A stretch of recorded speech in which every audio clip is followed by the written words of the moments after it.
What's up, Net Soldiers? I'm Ned Alliance. Today I'm doing kind of a different video from what I usually do, but I want you guys to kind of stick with it. It's pretty interesting, so let's see how it goes. So before we even begin this video, I just wanted to ask you guys a question. Did you ever have one of those moments where you knew something and then later on you thought about it a little more and you're like, oh my gosh, I didn't realize that? Like, a good example of what I'm talking about is when you're watching a TV show and then you get like halfway through the season and you're like, wait a second. Oh my gosh, that actor in this TV show, I remember him, he's from this one movie, why did I not notice this until now? It's one of those type of things, like an aha moment, you know what I mean? So I was surfing the web, trying to do some research for a scene in the most recent Star Wars What If I Did. If you guys want to check that out, at the top of the screen, chapter 3 of my What If Order 66 Failed series, I think you'd like it. So I found this spreadsheet that kind of goes over every single person's age from The Phantom Menace all the way to The Force Awakens. So like I said, this will be a different video, but I think it will still be pretty fun. So if any of these things blow your mind, let me know in the comments below. And also, if you have any cool facts of your own you want to share, let us know in the comments below. And of course, as always, if you enjoyed this video, please remember to like and subscribe for more Star Wars videos. But with all that said and out of the way, let's begin. So in episode 1, Chewbacca was already 168 years old. So by the time episode 3 came around, he's 181 years old, meaning by A New Hope, he is 200 years old. But what makes things even weirder is that in A New Hope, Han is only 29 years old, meaning that when Chewie was 181 fighting on Kashyyyk with Yoda in episode 3, Han Solo would have only been 10 years old. Now this is a really interesting one to me because if you look at Han Solo and Chewbacca's friendship throughout the original trilogy and even through the new trilogy, they seem like they've been friends forever. Like they even grew up together type of thing. But no, Chewie was over 150 years old before Han was even born, so that's a pretty interesting thing. Now speaking of Han Solo, as I previously mentioned, he was 29 in A New Hope, and Leia was 19, meaning Han and Leia have a 10-year age difference.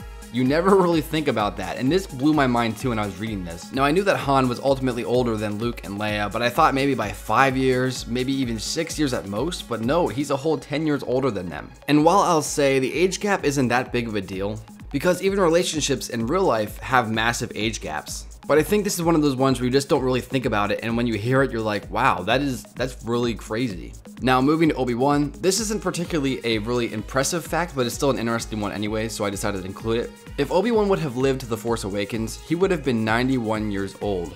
Meaning that the fan theory that goes that Obi-Wan Kenobi is actually Rey's father doesn't add up at all, because technically if he was Rey's father, he would have had to been 72 to have her. And I'm not saying a 72-year-old can't have a baby, I'm not saying that at all. But when you look at the canon, Obi-Wan died when he was around 57 years old. So that means he never made it to his 70s, or even his 60s for that matter. So therefore, Rey cannot be Kenobi's daughter.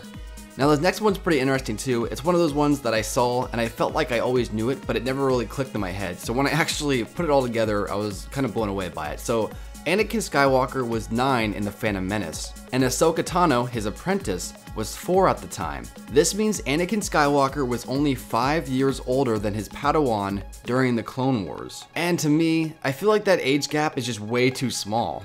I mean, at least Anakin and Obi-Wan were 15 years apart, but Ahsoka and Anakin were only 5 years apart. And Anakin was still relatively a new Jedi Knight. So I think because of that, it's pretty interesting. Now, speaking of Ahsoka, by the time we meet her in Star Wars Rebels, she is 32 years old, and Kanan at the time is 29. Meaning they only have a 3-year age difference, which to me is crazy because Ahsoka seems so much more wise, so it makes her appear a lot older than him. For real, when I watch a show, when I think of Kanan, I see him being somewhere between 25 to 30, but when I see Ahsoka, I kind of see her more being like 35 to 40, somewhere around that range. So when I found out they were only 3 years apart, it pretty much blew my mind. And for our last age fact, this one really blew my mind too.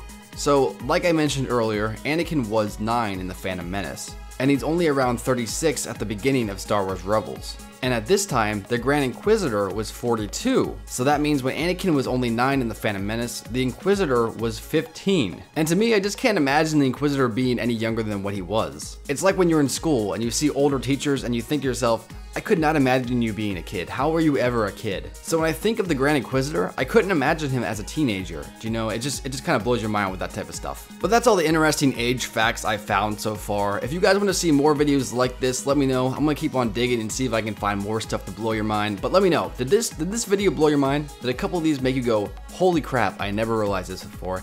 Let me know in the comments below. Please remember to like and subscribe for more Star Wars videos. And until next time guys, I'll see you tomorrow. Peace.